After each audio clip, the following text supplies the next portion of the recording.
River Road, you got me running way back home. River Road, you got me running all night long. You got me singing some canal boat song. River Road, you got me running all night long. Hello, everybody, and welcome to another episode of Niner Nuts. I'm Dan, here along with James, pointing the wrong way. James, say hello. What's up, Niner Nation? And we got a special guest joining us on all 3 episodes this week, Buckeye Mike. There we go. Say hello, Mike. What's up, Niner Nation? Go Browns. We're going to talk about the Browns game on Friday, guys. Rest assured, we will be talking about that. We just recapped the Dallas game and the Randy Gregory trade. But as always, we have a weekly parlay. James got me to put my money where my mouth is this year and actually participate in betting this year, especially since I have no excuse. My state's legal. And yeah, there's a reason that Indiana Dan doesn't usually get in the driver's seat when it comes to things of this nature, as we learned the hard way this week. So anyway, James. I mean, I will say this: the games that you picked, that some of them lost, you lost them by 1 score. So that's really, not so bad. The Atlanta game, you lost on the last second field goal. The Steelers game, the Ravens Steelers game, Steelers make a play at the very end, and the Colts hadn't beaten Tennessee at home 3 years in a row, and then even with Anthony Richardson hurt, they still pull it off. Like what the hell? Yeah, bad beats all around. But we think we got a good one this week. Yes, I'm in the driver's seat, and yes, if you followed along, my 2 picks last week, the Eagles and the Jags, they won. So I hope you maybe put them in a parlay and maybe not what Dan did. But hey, anyway. the team that matters for this podcast blew the doors off of Dallas. So that's fine with me. And I only lost $5. Yeah. But I'm really, going with, I called it because I called the 49ers game, I called the Jags game, and I called the Eagles game. My 3 picks from last week. So I bow to you for that Jags game, by the way. We'll get into this week, but yeah, I bow to you for calling that Jags game. That was glorious. I was checking Bleacher Report because I wasn't in front of a TV. Just refreshing it every 30 seconds, and then they pulled it off. Like that was wonderful. I wish I saw it live. Oh, it was fun. I was watching. I got home from church a little early because short sermon. So and so I got home and watched the entire fourth quarter, which was fun. So. And my favorite broadcaster, Rich Eisen, was calling it. Oh well. Yeah. I might be able to.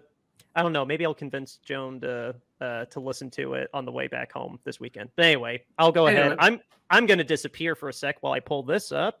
So let's go to what we have up on there. This listeners is listeners. You just have to listen to us. This is the 8 games. I only got the first 4 on here because I didn't save this right. But yeah, the other 4 will show when we get to them. But these are the actual 4, even though you should still bet on the Chiefs. Yeah. So first we're going with we're professional. We're going with the Falcons over the Commanders. I saw a stat while watching the Falcons game this week. Desmond Ridder is undefeated at home. He is 5-0 at home, 0-4 on the road, but 5-0 at home. Commanders this week. He just looks like a different quarterback than when he plays at home. So I'm just going to try and bet on it and not bet that they're going to lose and while they're at home. So we're going Falcons over Commanders minus 148. I believe they're the favorite in that game. So, I mean, I guess it's like the Jags in London. Don't bet against Desmond Ridder at home. So yeah, we're going there. The Commanders looked very lifeless against the Bears. They're going on the road this time. And like you said, Ridder plays a lot better at home. Atlanta just gives him a little bit of extra boost. I think this is a pretty safe pick. Mike, do you have any thoughts on that? On the first one? Yeah. Falcons Commanders. I mean, I would personally go with Washington, but I mean, what you guys are saying makes sense, so I would agree with it. Right on. This is fast paced too. It's 8 games you're covering. Feel free to just chime in on them too if anything stands out about the game for you. Anyway, so you're gonna hit it next, but I want to hear the reasoning for Miami besides the fact that Carolina just absolutely stinks? Well, yeah. I mean, you kind of nailed it there. Kind of nailed it right there. I mean, this is a money line parlay. We're not doing points or anything like that. So we're just picking winners. And I think it's a no-brainer pretty much that Miami over Carolina, especially Miami at home, being at they were at home this week, and they're just not going anywhere. So yeah, I think Miami at home over the Carolina Panthers. Bryce Young still not looking quite that well in that Frank Wright offense. So yeah. And two, I heard recently that they've actually had to dumbify the offensive scheme and game plan because for whatever reason, it's just too difficult for Bryce Young to run it, which is surprising considering he went to Alabama, and you would think, he'd be able to run some crazy style offense. Yeah, I don't know. Frank Wright having to dumb down an offense probably doesn't make him happy. That says more about CJ than it does about Frank to me. Yeah, definitely. I agree. So, the one thing I'll add is that A-Chain does have an injury, but that should not make you hesitate to pick the Dolphins still. They still got Mostert. They still got Hill. They still got Waddle. They still got Tua. There's no reason to not pick the Dolphins over these Carolina Panthers. This is the no-brainer pick of the week. Yeah. So next we have the Texans at home against the Saints. Last time the Texans were at home against a mediocre team, they crushed them 30-6. So yeah, we're going with the Texans at home, and we picked them last week, and they only lost by 2 points last week.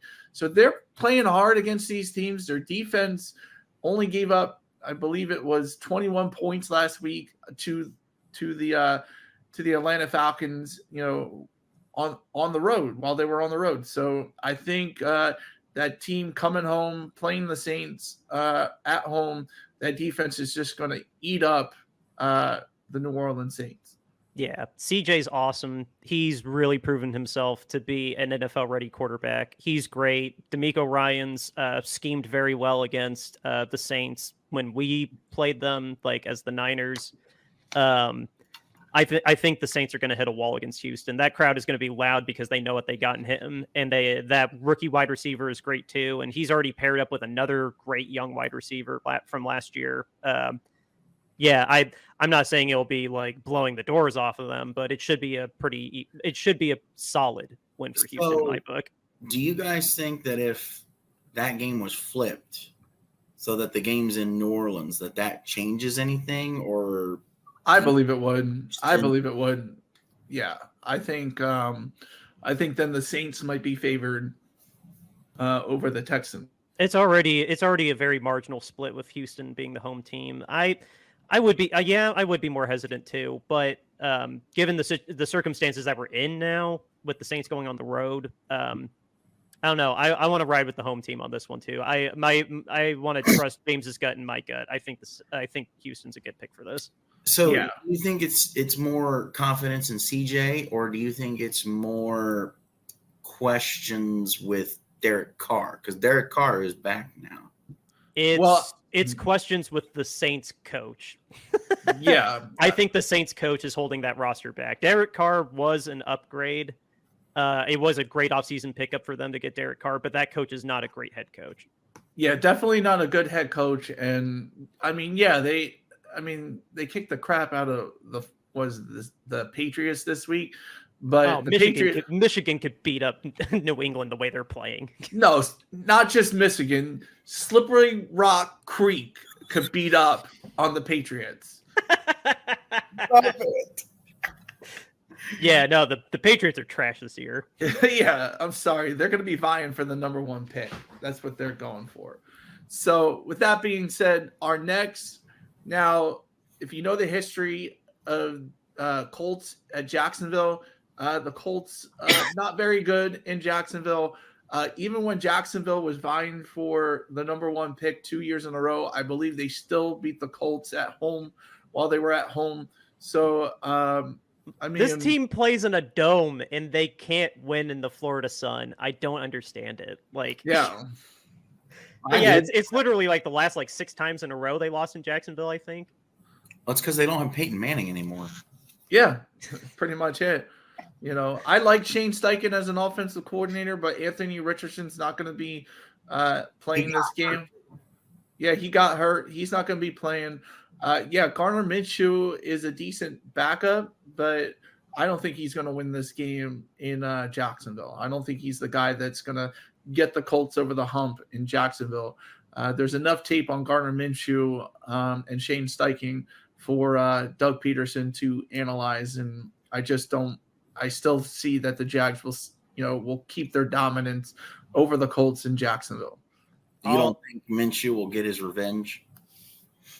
I mean, he could be playing up for that, but at the same time, Doug Peterson and Trevor Lawrence, I think, are a good combination. Trevor is still turning the ball over a lot.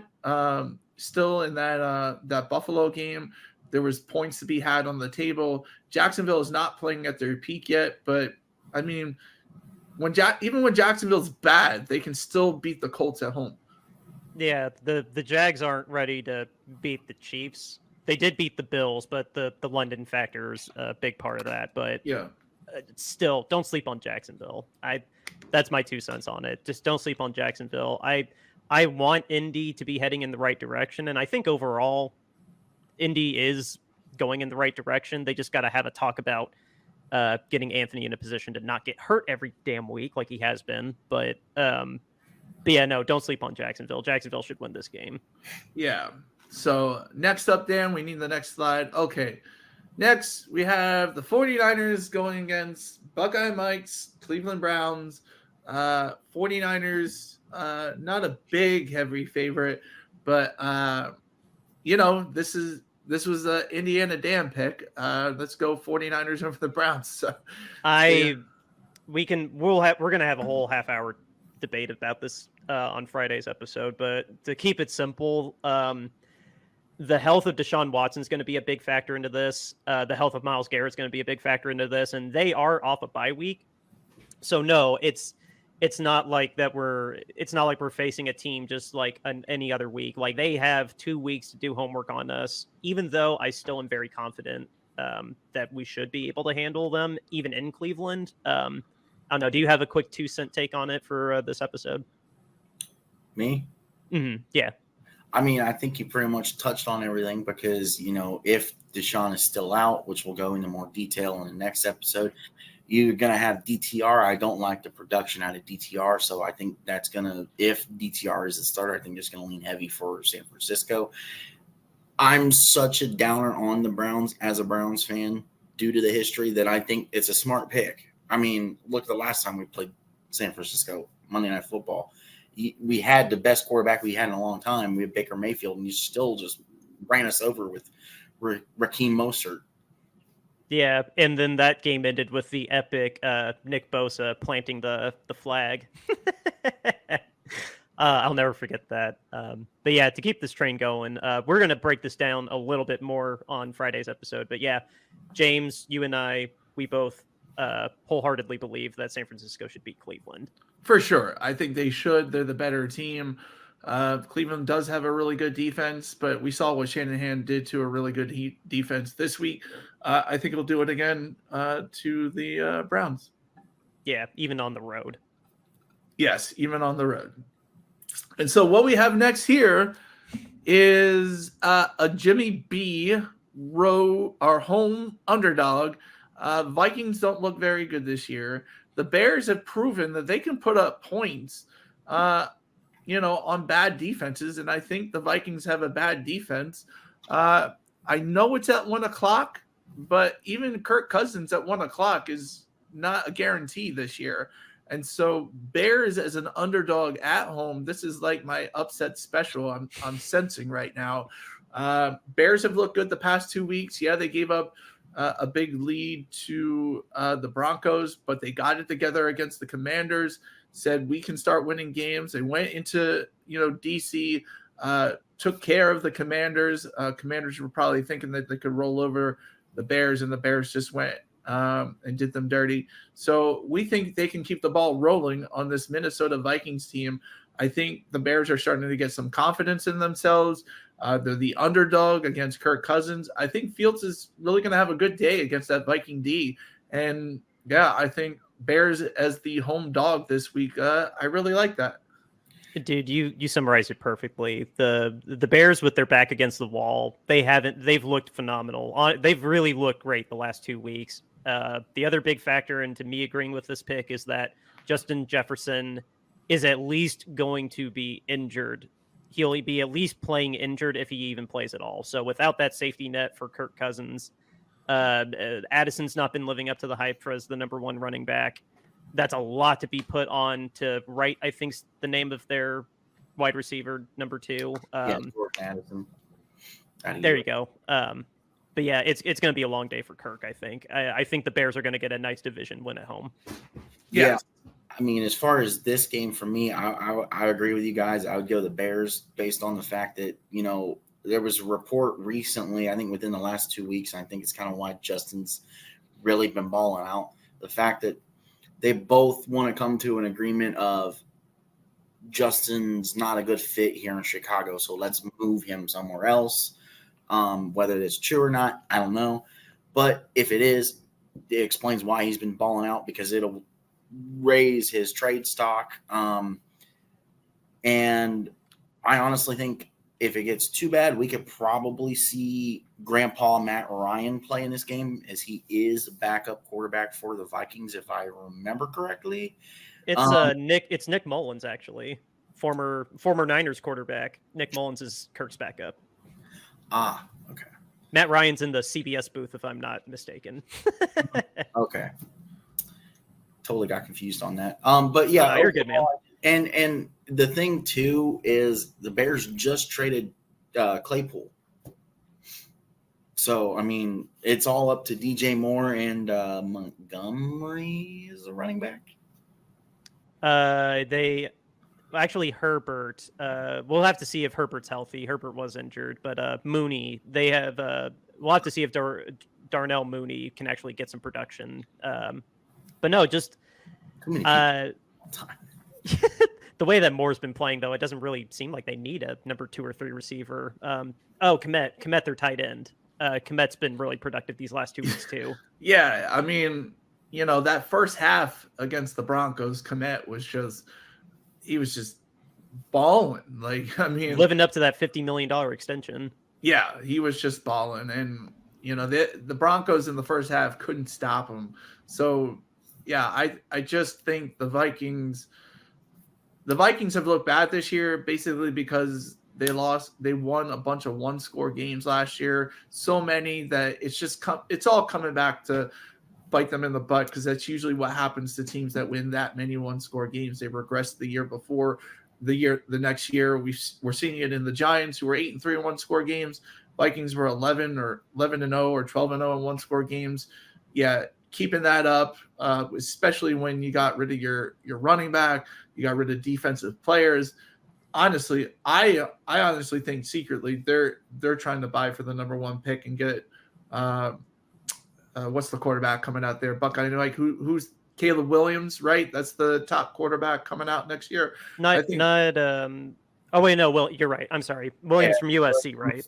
Drake May and a few others, but those are your top 2. Yeah, I think the Vikings are just like I don't know why they're still with Kirk Cousins and they keep giving them all that money. It's like, don't make sense. I mean, him and Dak Prescott, why would you give them that much money? It's they're basically the same quarterback running similar offenses, and they just can't get it done when it's time. Neither one is. Kirk is due to be a free agent. So I think it was 3 years in a row they were giving him 1-year extensions, finally came to an end. So he's moving on from Minnesota, whether they trade him in 2 weeks or they're going to let him walk. What was that, Buckeye Mike? Just retire. I don't know. Maybe I'm a sucker because I watch quarterback, but I feel bad for Kirk Cousins. He's a great guy. He might be a great guy, but I just feel like he can't produce anymore. Well, they don't have an offensive line. He was the most sacked quarterback last year, and the only reason he wouldn't be the most sacked quarterback this year is because Daniel Jones is going to take that title with like 10 extra above number 2. I mean, the thing about it is, like, Kirk Cousins is not Joe Burrow. He can't win despite his roster. Joe Burrow can probably win despite the roster. Kirk Cousins is not that quarterback. Like, Kirk Cousins could have a really good game, but he just, I don't know, he's uninspiring. Like, I just think, like, I don't know, he just doesn't seem like maybe a good leader of men like a quarterback should be. Oh, we need a. That's a hot take of the week. We don't have time for me to defend Kirk Cousins, and I don't know. I'm not gonna put myself in that position. I don't know, and maybe I'm a little. I don't know. Maybe my vision's a little skewed of it too, because every time I say Kirk Cousins, I imagine how big a hard on Kyle Shanahan gets for him. Buckeye Mike, if you didn't know that, Kyle Shanahan, at least a couple years ago, really, really, really, really wanted Kirk Cousins instead of him going to Minnesota. Wow. Yeah, I mean, still though, I just don't see him. After the you like that, like. Well, it is fair to criticize in the spotlight more times than not. Yeah, he has failed. Yeah. So I mean, Dan, to your point, it's like when I say, I like Deshaun Watson, the football player from 2020 and before. Yeah. Do not like or care for Deshaun Watson, the human being. Now, I don't wish anything negative upon him. I just do not like him. Yeah. Oh my gosh. Anyway, we got to get these 2 games real quick. So next, a no-brainer on, I believe it's Sunday Night Football at 8:20. Oh, bless the Giants for having 4 Sunday night or 4 primetime games in 6 weeks. Good God. Oh my gosh. Do you think we'll get another Brian Dable, Daniel Jones moment where he just tosses the freaking iPad at him? Oh, for sure. I don't know how deep do we want to actually get into this game? Like it's gonna be bad. Like the Bills are gonna be mad that they lost in London. They're gonna take it out on the Giants. Plus, they're at home. They're at home as well. And I honestly see Brian Dable pulling Daniel Jones in this game. Like we might see it. He might pull Daniel Jones in this game. Oh yeah. Tyrod? Isn't it Tyrod the backup? I'm not sure. Do any of us know? I think Tyrod Taylor's the backup. I'm not sure. I'm not sure if Tyrod Taylor's a backup, but I think he could. He has a better chance of leading the Giants to beating the Bills than Daniel Jones has. Oh God, yeah. I mean, honestly, yeah, he is number 2 and the quarterback number 2 for the New York Giants. I just checked. Yeah, no, I would love to. Off mic, I'll check and see if that specific bet, when will Tyrod Taylor go into the Buffalo Bills game, is on DraftKings, because I will take that bet. I don't know. Buffalo's pass rush is ferocious, and that Jets offensive line is awful. The only one that's worse is the Vikings. Yeah, I mean, I completely agree with this. I think Buffalo's going to be out for blood. I think Josh Allen's going to prove last week was a fluke with the way he played, although I thought he played decently from the stat line. I think I don't fully remember. He threw an interception at a key point in the game. That was their downfall. He literally had Stephon Diggs beaten, and he just didn't throw. He just didn't throw it far enough. Like he threw it up as a jump ball, and the cornerback or safety or whoever was covering him, I forget who. I really should know because I watched the game. But he just made a play on the ball, and that was it. Interception. The Bills never really had another chance to take the lead after that. Yeah, that's more to Mike's point though, and I guess my point too. They're out for blood, and they're gonna. I could make it. I'm not gonna make that terrible analogy I had in my head. Let's move on. Buffalo's gonna kick the crap out of the Giants. Next, we have my Eagles going up the Garden State Parkway to what is that? City Field? Is it City Field or MetLife? MetLife? There we go. MetLife, going up to MetLife and beating the New York Jets. Now the Jets do have a good defense. I do imagine that the Jets defense will play well against the Eagles offense. Robert Saleh is not Raheem Morris and will most likely put a spy on Jalen Hurts like everybody else has during the season, because when you don't put a spy on Jalen Hurts, that's it. He's just going to run for first downs when you pressure him outside the pocket. And that's what teams have been doing most weeks. But the Rams just said, I don't know, maybe we don't need to do that. And Jalen Hurts ran for 70 yards against them. So I imagine Robert Saleh, being a really good defensive coordinator and defensive mind, is going to put a spy on Jalen Hurts and force him to pass the ball and just rush do some blitzes and things like that. Because Jalen against the blitz, not all that great with the numbers, but I do think the Eagles defense will be able to hold Zach Wilson to 200 yards of passing or less. I just see it. The Eagles are starting to figure out their secondary a little bit. They definitely did in the second half of that Rams game. Cooper Kupp and Puka Nacua didn't do very much in the second half of that game. And after they were tearing it up in the first half, and the Eagles gave up 0 points in the second half to the Los Angeles Rams, I see them doing that exact same thing to Zach Wilson. Zach Wilson will he could have a couple good passes and maybe get a drive, but once the Jets show their hand, the Eagles are just going to clamp down on that offense. They're going to tee off on Zach Wilson. Zach Wilson wasn't the reason that they beat the Broncos. He didn't get 200 yards passing on them. He threw a terrible pass that was picked off by Patrick Surtain. They did win, so we got that pick right. But no, against a much better defense versus the worst defense in the league, no, this is not going to be a pretty day for the Jets.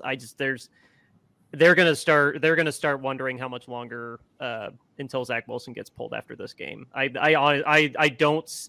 That question will very likely be asked of the Jets after this game. You guys should handle them without breaking a sweat, honestly.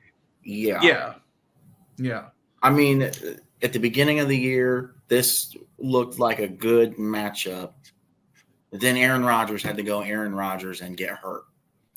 I think, as everybody has stated, I think the Eagles win easily. I understand why the pick is on there. I don't think it should be on there just because, I mean, like I said, you guys are going to win handily, but I get it. If Joe Namath is already calling out the organization to get rid of Zach or at least bench Zach, I think that says a lot with the Jets. And there's really only two things that were guaranteed in this game.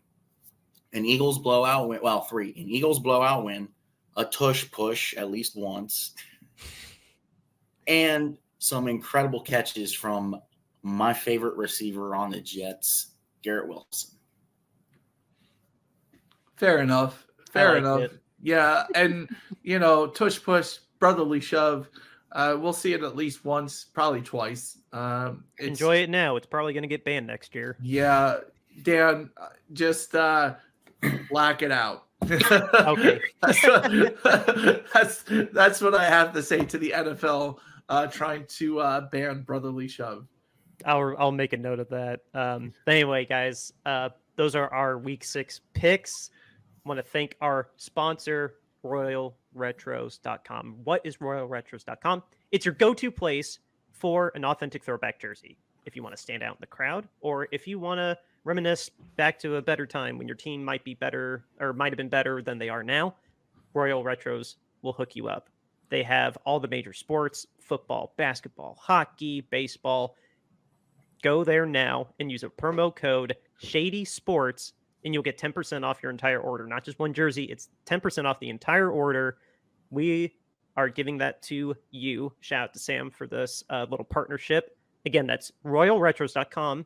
Use the promo code Shady Sports, and you'll get 10% off of your order for your new authentic, your authentic throwback jersey. Go there again, royalretros.com. Promo code Shady Sports to get 10% off of your jersey today. James, guys, retro sports, really great retro gear.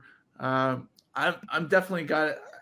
Once an I get some oxymoron money, was what I was trying to call that. A new authentic, new a authentic throwback. stuff, and we seen Jalen Hurts wear one of their jerseys, so even the pros wear this stuff. Really good stuff. Check it out at royalretros.com. So, guys, next we have, as you can see in the bottom there, we have our owner standards is less than player standards, hashtag owner accountability, simply because some owners have been in the news.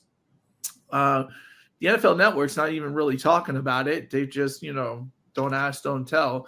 But if you just look up what happened with the Houston Texans minority owner and some of the serious sexual crimes he's been charged with in Kentucky, is one of the reasons why we've taken up this mantle, because the NFL knew about it for 3 months, didn't report about it, and then we all know from history that if a player does something bad, even make an illegal hit in a game, we know that we know who's fined.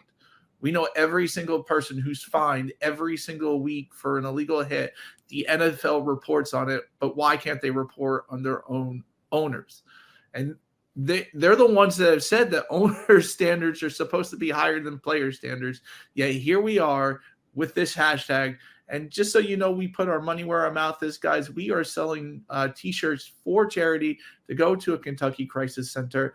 First of all, we have our statement, owner standards, less than player standards, hashtag owner accountability. $22.99 gets you that T-shirt. And we have all different styles and all different colors of that. So check it out today at bonfire.com. Next, we have our owner standoff shirt. We have Daniel Snyder in the middle, standing off with some of the other owners. $22.99 gets you that T-shirt in different styles. This is a charity-only T-shirt, so once maybe 5-6 years down the road, we actually get some owner accountability, maybe we'll take this shirt down and it won't be sold anymore. But if you want a cool T-shirt and want to donate to charity, get that for $22.99. Next, we have the Niner Nuts podcast logo art. You'll find this on Spotify, Apple Podcasts. Anywhere you listen to podcasts, you'll see this art right next to our episodes. Get it on a premium tee for $22.99. We also have it in different styles as well. Next, we have the alternate logo of ours. I have this shirt myself. Great quality. $22.99 gets you that in a premium tee. We have different styles, different colors of that. All the money goes to a Kentucky Crisis Center. Guys, donate to charity today. And last, we have the Niner Nuts official mascot. How can you say no to a peanut eating peanuts, cheering on his San Francisco 49ers? $22.99 gets you that tee, because we want you to have a cool tee when you donate to charity. So check those out, guys, at bonfire.com. Niner Nuts apparel. Just Google it, and it'll be the first thing that pops up. Yeah. We don't want any money from these shirts. We want to give back. We want to hold these owners accountable, because as great a community as football is for all the fans and all that, the owners need to be held to the same standards that the players are. It's fair, it's right, and we want to do our little part to give back and not just make profit off these shirts. We want to do some good. So, James. Yeah, guys. Dan, Buckeye Mike, is there anything else you'd like to say before we sign off? All I gotta say is, yeah, go get yourself some good shirts. They look awesome. I'll be getting one as soon as I can. It's for a good cause. And you know what? If certain people ain't going to help us, we got to help each other. So go get you a shirt and let's donate to help the Kentucky Crisis Center. And let's hold some people accountable so we get some things done around here. Dude, I love it. Thank you. Yes. Last thing I'll say, since I usually have a little news tidbit to close out each episode, I said it yesterday. I'm saying it again today. Just prayers to Emmanuel Mosley, E-Man, former 49er corner, now a Lion. In terms of games, a year to the same week 5, he tore his left ACL with us playing the Panthers. Week 5, again, playing the Panthers, this time with the Lions, tore his right ACL. Just prayers out to him. He's a great corner.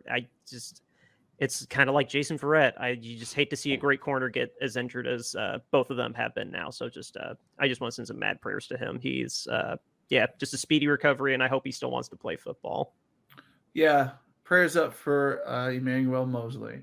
That being said, guys, outro music, River Road, Justin Youth. Beat the Browns. We'll see you Friday. Go Browns. River Road, you got me running way back home. River Road, you got me running all night long. You got me singing some canal boat song. River Road, you got me running all night long. River Road, where have all the women gone? Have they kissed her hand and waved you bye-bye? Have they thought about crossing your double yellow lines? River Road, they love the way you whine and cry.